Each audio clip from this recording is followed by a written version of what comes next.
Okay, let's unpack this. This really monumental fictional journey.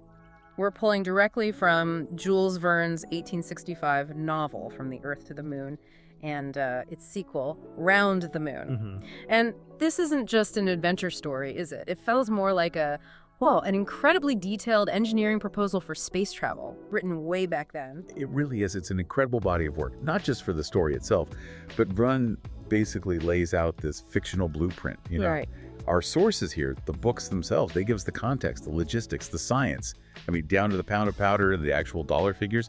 It grounds this completely fantastical idea in this kind of cold, hard 19th century American ingenuity. So where do we start? We're right in the middle of post-Civil War America. The country's just come out of this massive conflict, maybe around 1865, 1866, something like that. Yeah, and that huge industrial momentum from the war, it hasn't just disappeared. It's looking for a new outlet. It's being redirected. And the place where this really comes together is Baltimore, Maryland, at the notorious Gun Club.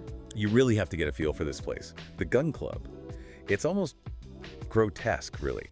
A monument to military might. Imagine walking into a hall where the pillars holding up the roof are actual cannons. Wow. Yeah, cannons stacked on top of huge mortars.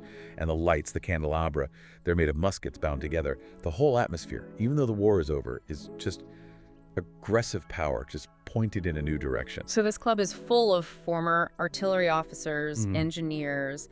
They need a new project, basically. Exactly, and stepping out of this very heavily armed environment is the architect of the whole thing, President M.P. Barbicane. Tell us about him. Barbicane is, well, he's presented as this pure Yankee archetype, about 40 years old, calm, cold, very serious, precise like a clock, a northerner, former director of artillery. And he's completely immovable, character-wise. Okay. The key thing about him is he applies this purely practical, calculating mindset to even the craziest ideas, the most rashest enterprises, as Rowan puts it. He doesn't really dream. He calculates the cost and the physics of the dream. And he doesn't waste time getting to the point, does he? He gathers everyone and just drops this bombshell. With zero fanfare, maximum impact, he tells his colleagues they're going to send a projectile directly to the moon. Just like that? Just like that. And he adds this patriotic spin, promising that if they succeed, they'll add the moon's name to those of the 36 states which compose this great union. It's like scientific conquest meets American expansionism. But as you said, he's practical. He's not just talking fantasy. He immediately gets down to the physics. He lays out the core problem they have to solve. Right, the absolute benchmark. The thing that makes it seem impossible with the technology they had back then. Which is? It all boils down to initial velocity, muzzle velocity. Barbicane calculates that for this projectile to actually escape Earth's gravity and get to the moon, it needs to leave the cannon at precisely 12,000 yards per second. 12,000 yards per second. Okay, let's put that in context for you listening. The biggest cannons back then, Civil War era stuff, like the Rodman Columbiad. Right. What was their top speed? Around 800 yards per second. Yeah. Maybe a bit more. But yeah, in that ballpark. So he's not asking for a small improvement. He's demanding something like 20 times more kinetic energy than was thought possible. That number, 12,000 yards per second, that's the whole mission right there, the main hurdle. Absolutely. And that need for just unprecedented engineering, well, that takes us right into the design phase, the blueprint. First, the projectile itself. It needed to be big enough, not just for potential passengers later on, but big enough to actually be seen from Earth. They needed visual proof of success. Yeah, and this is where Barbicane's practical cost analysis comes in again. His first thought was, okay, make it huge, like 60 feet square or something, so existing telescopes could spot it. But that's just not feasible, right? Well, logistically, financially. Exactly. Impossible. Yeah. So he flips the problem. Instead of making the shot bigger, he decides to make the observation more powerful. Ah, okay. Their solution is to build this incredibly powerful telescope, huge thing, stationed up high on a mountain in the Rockies, capable of, get this, 48,000 times magnification. 48,000. That's incredible magnification for that era. It's immense. But by relying on this super telescope, the projectile itself doesn't need to be enormous anymore. It just needs to be 9 feet in diameter to be visible. Which is much more manageable, allows them to focus on the materials. Right. Structural integrity, Yeah. safety, weight, and the material they choose is pretty revolutionary for the 1860s. Aluminum. Aluminum. Why aluminum? Well, Barbicane gives his whole pitch for it, praising its qualities. whiteness of silver, the indestructibility of gold, the tenacity of iron, the fusibility of copper, the lightness of glass. Sounds like marketing copy almost. But it makes scientific sense. Oh yeah, it's 3 times lighter than iron. And when you're trying to hit that insane velocity target, weight is absolutely critical. Makes sense. So the final design is this hollow aluminum shell, 108 inches across, that's 9 feet, with walls 12 inches thick. It weighs in at 19,250 pounds. And the cost just for the shell. An estimated $173,050. Significant money back then. Okay, so they've got the projectile, the ambassador, as Barbicane calls it. Now they need the engine, the gun. Current cannons are way too short, right? Only 25 feet long or so. Yeah, nowhere near powerful enough. They needed something completely different to generate 12,000 yards per second. They needed the Columbiad cannon. The monster cannon. Monster is right. Stationary, obviously. They decided to basically quadruple the usual length, ending up with a barrel 900 feet long. 900 feet? That's like taller than the Statue of Liberty, almost the Eiffel Tower base to tip, right? Just sunk straight down into the earth. Exactly. Sunk vertically, bound with huge amounts of masonry and iron hoops to contain the blast, walls 6 feet thick, and critically, it wasn't rifled. Why not rifle? Don't rifles make projectiles more accurate? They do, but rifling creates friction, which slows the projectile down as it leaves the barrel. For this, they needed every tiny fraction of that initial velocity, so a smoothbore cannon was the way to go. Maximum speed over accuracy for the initial launch. Material choice again, practicality rules. Absolutely. Cast iron. It's 10 times cheaper than bronze, which made building something on this scale even remotely possible. The final weight of the cannon alone is just staggering. 68,040 tons. 68,000 tons. That's like a battleship's worth of iron. Pretty much. And the cost for just the cannon, over $2.5 million. $2,510,701. Just digging that 900-foot hole and lining it with 6 feet of iron? Yeah. The sheer audacity is hard to wrap your head around. So projectile, cannon. Now the fuel, the propellant. What did they figure out there? Well, initially, they thought about using regular gunpowder, but they estimated they'd need something like 1.6 million pounds of it. It's just a lot. A huge amount. It would fill nearly half the giant cannon barrel, which was inefficient, and it probably wouldn't generate enough speed anyway. They needed something much more powerful and manageable. And the solution was? Pyroxyle, also known as gun cotton or fulminating cotton. Ah, gun cotton. More potent stuff. Much more. It offered 4 times the propulsive force of gunpowder, plus it had a crucial practical advantage. It wasn't affected by moisture. Why was that so important? Because loading this massive charge into the 900-foot cannon buried in potentially humid Florida ground would take several days. Regular powder could get damp and fail. Pyroxyle was stable. Okay. And it ignites differently too. Yeah. Lower ignition point, 170 degrees Celsius instead of 240. Yeah. But the main thing was efficiency. They only needed 400,000 pounds of pyroxyle. Still sounds like a lot. It is, but much less than the powder estimate. And those 400,000 pounds, when ignited, would generate an unbelievable 6 billion liters of gas almost instantly inside that cannon barrel. That immense pressure is what creates the impossible velocity. Right, the force of impulsion. Now, where do you put this thing? You can't just dig a 900-foot hole anywhere. No, the location was key. For aiming towards the moon when it's at a zenith directly overhead, you need to be somewhere between 0 and 28 degrees latitude, north or south. Which led to a bit of a competition, didn't it? Oh yeah, a classic American rivalry. Yeah. Texas versus Florida. Both states desperately wanted the project, the jobs, the money, the prestige, intense lobbying, insults flying back and forth. So who won?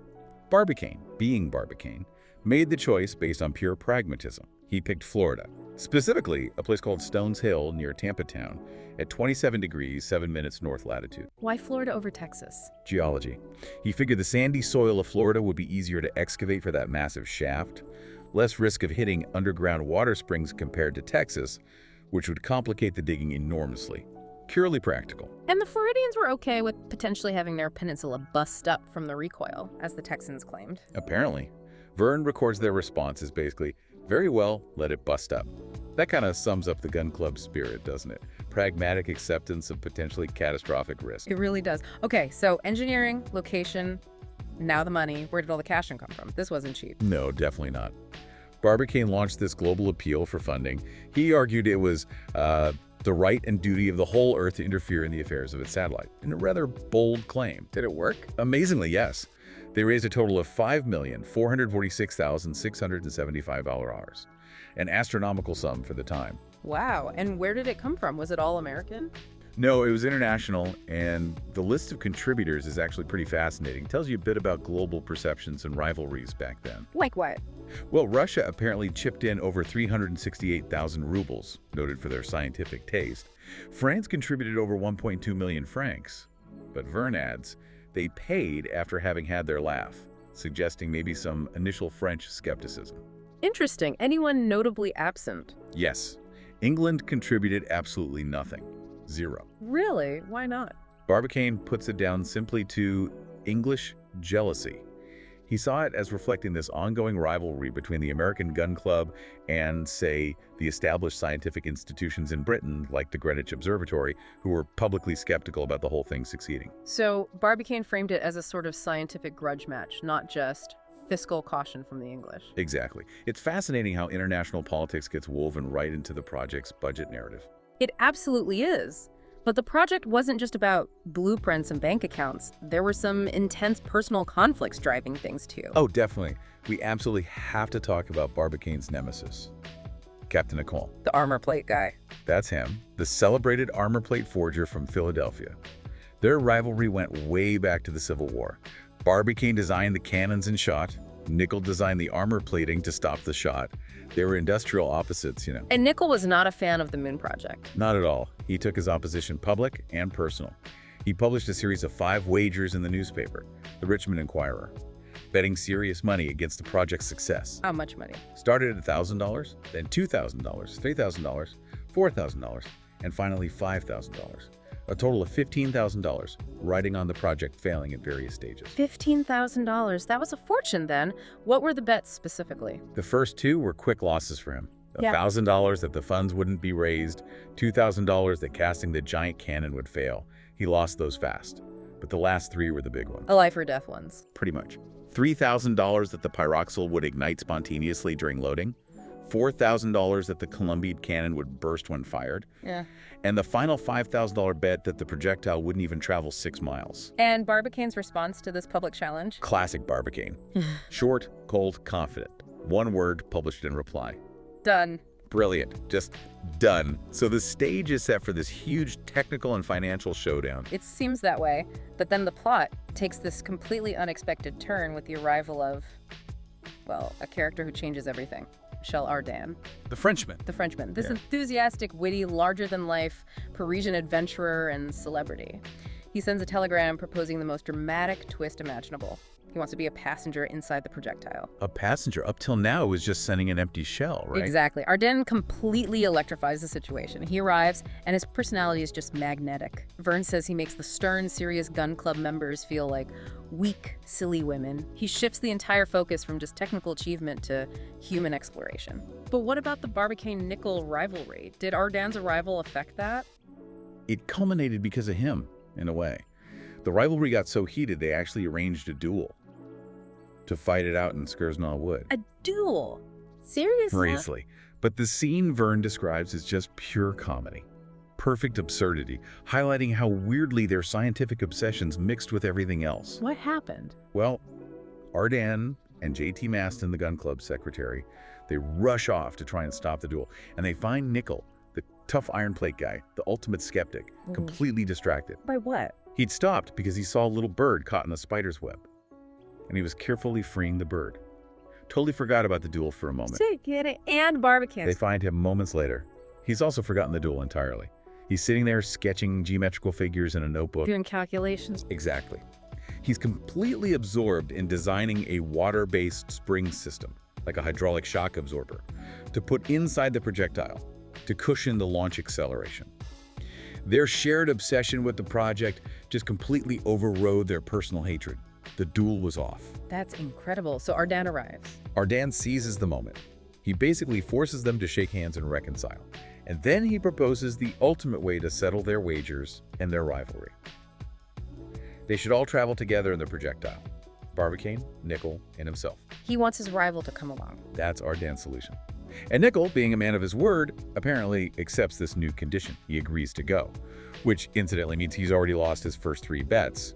the funding, the casting, and now implicitly betting on the journey happening. Right. So passengers settled. Now they really need that shock absorption system Barbicane was designing. Did they test it? They did. They needed to understand the effects of that massive initial acceleration on living things. Barbicane planned this system of elastic netting and padding inside. How did they test it? They used a smaller mortar to fire a specially prepared hollow shell. Inside this cushioned shell, they placed 2 test subjects. Animals. Yep, a cat and a squirrel. A squirrel belonging to poor J.T. Maston, the secretary, who was apparently quite attached to it. Oh, dear. How did it go? Mixed results, you could say, and pretty dark. They fired the mortar, the shell went up about 1,000 feet, landed safely in the sea, and was recovered. And the animals. The cat was fine.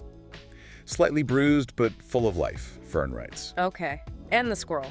Well, the cat had eaten the squirrel during the flight. Oh, no. Yeah. It's a stunning detail, isn't it? This little micro-tragedy inside the shell. Verne uses it to underscore the terror of the launch and the need for not just physical protection, but maybe psychological calm or better internal arrangements. It actually led them to redesign the passenger compartment into a more complex cylindro-conical shape. Wow. Okay, so the final step before launch is looting that volatile pyroxyle. Right, 400,000 pounds of it. And this was incredibly dangerous work. Pyroxyle, gun cotton, can ignite from heat, static electricity, a stray spark, anything. So how did they manage it? Very, very carefully. All the loading work was done exclusively at night to minimize heat. And for light, they needed light, surely. They used something called Ruhmkorff's apparatus. It's a device using an induction coil to create light inside a vacuum tube. So light without an open flame or a dangerous spark near the pyroxyle. Extremely cautious. And did it work? Did it ignite?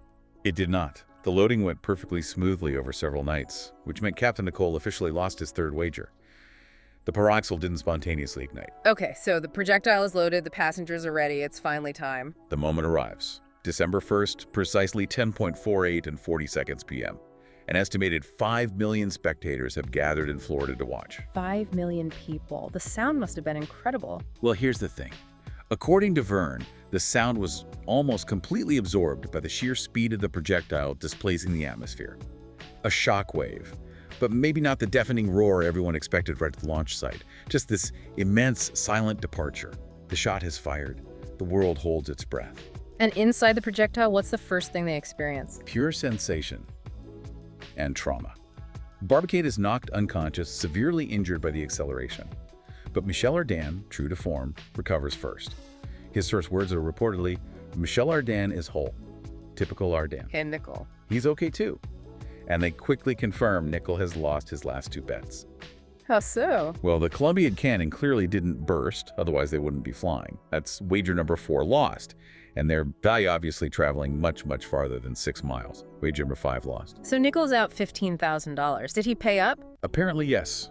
Ever the man of honor, despite being Barbicane's rival, he acknowledged the debt. Okay, so they're on their way. How fast were they actually going? Did they hit the target velocity? They exceeded it considerably. They were moving so fast that only 13 minutes after launch, when they were about 4,650 miles from Earth, they encountered something extraordinary. What was Earth's second satellite. a second moon? Not exactly a moon. Barbicane identifies it as this enormous meteorite moving incredibly fast that Earth's gravity had captured into a very close orbit. It supposedly circled the Earth every 3 hours and 20 minutes. Had anyone theorized this before? Yes, according to Verne, a French astronomer named M. Petit had calculated its existence, but it was considered invisible until they flew right past it. Wow. Okay. Does this meteorite become important later? Oh, very important. Yeah. But for now, they just note it and keep going, ascending further until they reach the neutral point, the spot in space where the gravitational pull of the Earth and the Moon cancel each other out. Ah, the zero gravity moment. Exactly. True weightlessness. And Verne describes it beautifully. It's pure spectacle. Everything starts floating. Guns, bottles, even Diana, the dog Michel, smuggled aboard. They just float as if by enchantment. That must have been amazing. Michel Ardan certainly thinks so. He celebrates crossing this invisible gravitational line by opening a bottle of wine and pouring it straight into the air, letting it hang there in globules for them to catch and drink. Wine in space. Fantastic image. But space travel isn't all fun and floating wine, right? They must have hit some problems. Oh yeah, reality bites pretty quickly. The first major issue, the intense cold of space. How cold are we talking? As soon as they're truly clear of any atmospheric influence, the temperature plummets. They measure it at minus 140 degrees centigrade. That's minus 218 Fahrenheit. Freezing, literally. Absolutely frigid. Confirming the theories of scientists back on Earth about the temperature of interstellar space, they realize their survival depends entirely on the insulation of the projectile's walls and the heat generated by their life support system. Which brings us to life support. Oxygen. Did that go smoothly? Not entirely. There was a near disaster, which is actually quite funny in retrospect. Michel Ardan, fiddling with the oxygen apparatus, a system based on Rysett and Regnaut's chemical process, accidentally oversaturates the air inside the cabin. Too much oxygen. What does that do? Oxygen intoxication. Yeah. Basically causes temporary mania. Mania? Like, how? They all start acting completely crazy, singing at the top of their lungs, shouting, arguing, making wild gestures. Just total temporary insanity from breathing air that's too rich in oxygen. Good grief. And the scene reaches peak absurdity when they discover that Michael had also smuggled aboard 6 chickens and a rooster. Chickens? Why? His plan was apparently to acclimatize poultry on the moon. And now these poor chickens are also high on oxygen, flapping around frantically inside the projectile amidst the chaos. It's pure Verne meticulous science, leading to utter slapstick. That's hilarious and terrifying. Did they fix the air? Yes, they managed to correct the mixture. But once things calm down, Barbicane makes a sobering discovery. He's been taking measurements, and he realizes their trajectory's off. They're deviating significantly from the planned course to hit the moon. Why? What happened? Barbicane figures it out. It's that massive meteorite they passed early on. Its gravitational pull, even during that brief encounter, was strong enough to alter their path slightly. So what does that mean for the mission? It means they're not going to land on the moon. They're going to miss it. Instead, they've been pulled into an elliptical orbit around the moon. An immutable orbit, he calculates. Slow failure. Failure to land, yes, but it leads directly to the most scientifically valuable part of the journey. The lunar observations. The flyby. They get a close look, even if they can't land. An incredibly close look. As they swing around the dark side, the side permanently hidden from Earth, something amazing happens. A large meteor explodes nearby, like a giant flashbulb. It lights up the dark side. Yes. For a few moments, it illuminates the surface, revealing features nobody on Earth had ever seen before. What did they see? Vast plains that look like seas or oceans, dark patches that resembled immense forests. It suggested, tantalizingly, that maybe the dark side wasn't as dead as the visible side. Maybe it held onto a thin atmosphere, water, perhaps even vegetation. A huge challenge to the consensus back home. Incredible. And then they flew over the familiar side. Yes, their orbit takes them back over the visible face, and they pass incredibly close, within just 25 miles of the lunar surface at their lowest point. Closer than any telescope could ever resolve detail. What did they confirm or discover there? They were able to confirm Barbicane's earlier deduction that the white patches seen near mountain ranges through telescopes were indeed snow or ice, suggesting water exists, even if frozen. Any specific feature stand out? Oh yes. They got an unparalleled view of major craters, especially Tycho. They could see its central mountain peak and measure the crater depth at an astonishing 21,300 feet deep. 21,000 feet. Deeper than many canyons on Earth. Exactly. And the light reflected from Tycho, this bright rayed crater system, was apparently so intense, almost blinding, that they had to smoke the glass of their portholes with gas fumes just to look at it without being overwhelmed. But the overall impression of the visible side. Desolation. A dead mineral world, just as telescopes suggested. Stark, beautiful, but lifeless. So amazing views, incredible data. But they're stuck in orbit, right? They can't land. Correct. The physics of their trajectory are set. They are doomed, essentially, to keep orbiting the moon forever. Unless they fall back to Earth. Fall back? How? As their orbit carries them further away from the moon, Earth's gravity will eventually recapture them. They are fated to fall back. Which brings us to the terrifying return journey. Did they try anything? They had rockets, didn't they? They did have rockets, yes. They were originally intended to break their descent onto the moon's surface. Could they use them to push themselves towards the moon now to try and land anyway? They try. Desperately. They fire the rockets, hoping to alter their orbit enough to spiral down, but their orbital velocity is just too high. The rockets don't have nearly enough power. So the rockets fail. They fail, they pass the gravitational neutral point again, but this time, heading away from the moon. Now, Earth's gravity fully takes hold. They are irrevocably falling back towards Earth. How fast are they falling? Accelerating constantly. They calculate their impact speed with Earth's atmosphere will be catastrophic, something like 115,200 miles per hour, or, in the units they were using, 16,000 yards per second in the final moments before hitting the atmosphere or ocean. That's even faster than the launch velocity. They'd burn up, surely, or be smashed to pieces. That's what they believe? They're falling from a height of 160,000 miles. They prepare for the end, convinced they're doomed. But they survive. How? The ending is famous. It is, and it comes down once again to Barbicane's meticulous engineering and the laws of physics providing an unexpected rescue. What was it? Remember the projectile's weight and size. It weighed 19,250 pounds. But because it was a large, hollow aluminum shell, it displaced a much greater weight of water, 56,000 pounds of water. Archimedes' principle. Exactly. Its overall density, its specific gravity, was less than that of water. So when it hit the ocean, it floated.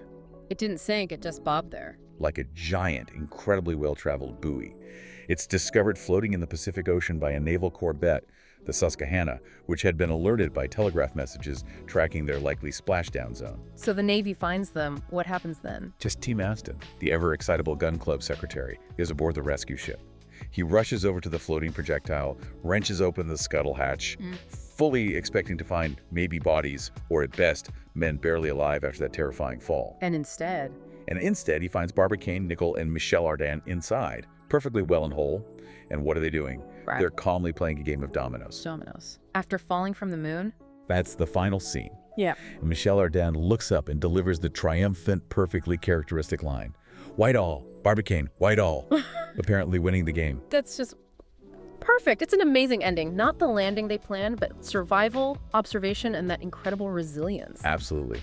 Deeply satisfying. And the impact of their journey, even without landing, is immediate and huge back on Earth. How so? What's the legacy? Well, scientifically, their observations corrected a lot of theories about the moon's composition, its atmosphere, maybe even its potential habitability on the far side.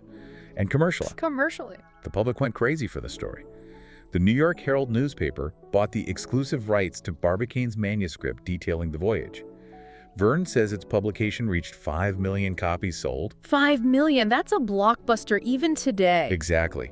And this massive public interest immediately fuels the next big venture. They capitalize on the success. A new company is formed, the National Company of Interstellar Communication. Catchy name. And it's capitalized at an absolutely stunning $100 million. $100 million back then for space travel. For space travel. With Barbicane as president, his former rival Nicholl as vice president, and J.P. Maston as secretary. The American drive for huge, technologically advanced projects was basically institutionalized, pointed towards the stars. Yeah. The fictional future had arrived. It really feels like it. What really stands out for me from all this is just the sheer audacity, the scale of the science, the engineering, even when the final goal, the landing, wasn't achieved. Exactly. They didn't land, but they saw things no human had ever seen. They saw the hidden face of the moon. They survived the most extreme journey imaginable. They won the ultimate bet against the known limits of physics at the time. It's that contrast, isn't it? The immense scale, the 900-foot cannon, the 12,000 yards per second, the vastness of space against the tiny, fragile human element inside that capsule. That tension makes it timeless. It really does. And it leaves us right where Michel Ardan wanted to be, in a way. His ultimate dream wasn't necessarily landing, but observing. As he put it, I ask but one thing, that we may pass near enough to penetrate her secrets. They got that wish. They certainly did. So maybe a final thought for you listening. Knowing everything they went through, the violence of the launch, the cold, the risk, the terrifying fall, the near certainty of failure or death, but also knowing you'd get that unique chance Ardan wanted to pass close enough to potentially penetrate her secrets. If you were offered that seat, would you take the bet? Would you go? Something to definitely mull over. Indeed. Until our next deep dive,